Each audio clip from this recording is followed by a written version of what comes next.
ज्योतिबा फुले राष्ट्रीय संस्थान के प्रांगण में पधारे सभी अतिथियों का हार्दिक स्वागत, अभिनंदन।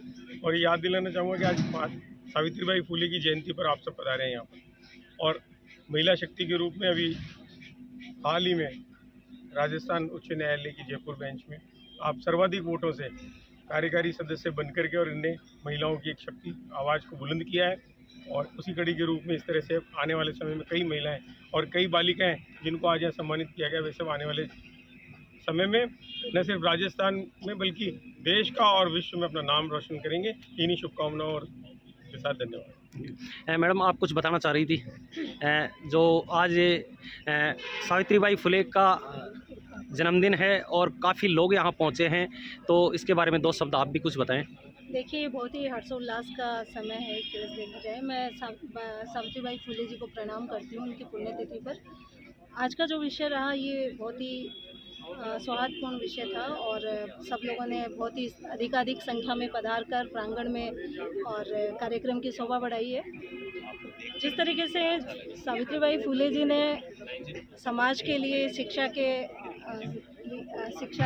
की अलग जगह महिलाओं के लिए उन्होंने बहुत ही प्रेरणादायक कार्य किए हैं, तो मैं भी उनके पद चिन्हों पर चलते हुए अपने समाज का, अपने सर्व समाज का और साथ ही जिस तरीके से उन्होंने महिलाओं के उत्थान के लिए कार्य किया, मैं भी चाहती हूं कि मैं भी उन्हीं के पद चिन्हों पर चलते हुए आगे बढ़ूं और देश का विकास में अपना योगदान दूं। हमारे साथ में राघव जी पत्रकार भी हैं और मंचों का भी सैनी समाज में नहीं काफ़ी मंचों का संचालन करते हैं। सर, आप भी यहाँ पधारे हैं, आज सैनी समाज के काफ़ी बंधु पहुँचे हैं, तो दो शब्द आप भी कुछ बताना चाहेंगे। समाज के जो युवा साथी है, आपके जो युवा पीढ़ी है वो कहीं ना कहीं भटक रही है, उसके बारे में दो शब्द आपसे पूछना चाह रहा हूँ।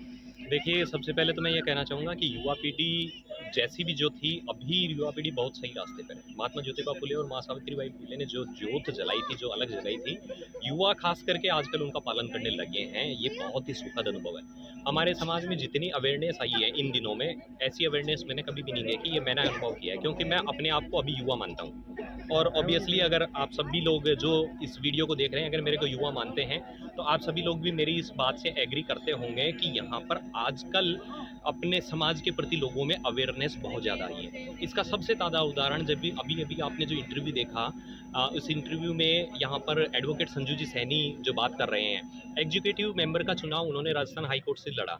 एग्जीक्यूटिव के चुनाव में हम जैसे युवाओं ने जो कैंपेनिंग की, उस कैंपेनिंग के बदौलत जो सीनियर साथी हैं, सीनियर सिटीजन्स हैं, सीनियर एडवोकेट्स हैं, उन सब लोगों ने हमारी उस मुहिम में साथ दिया।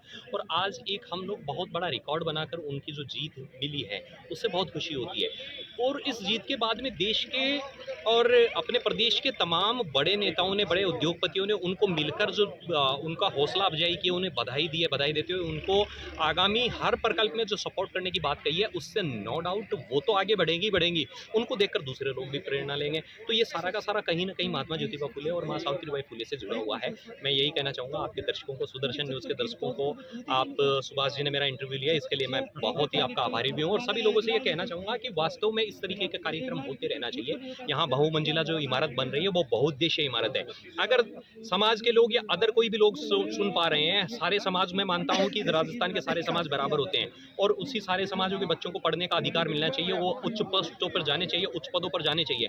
तो खासकर मेरे समाज के लोगों से मैं अपील करना चाहूँगा कि इस भवन में करोड़ों रुपए लगेंगे, कई करोड़ रुपए उसमें लगेंगे। भामाशाह आगे आ रहे हैं। अगर किसी को भी श्रद्धा हो तो आप यहाँ पर अपनी आहुति उसमें दे सकते हैं। लोगों की खून पसीने की गाढ़ी कमाई के जो पैसे हैं, वो पैसे जाया नहीं जाएंगे। बहुत बहुमंजिला इमारत बहुउद्देशीय बन रही है। आप सब लोगों का बहुत बहुत सर, आपका बहुत बहुत धन्यवाद।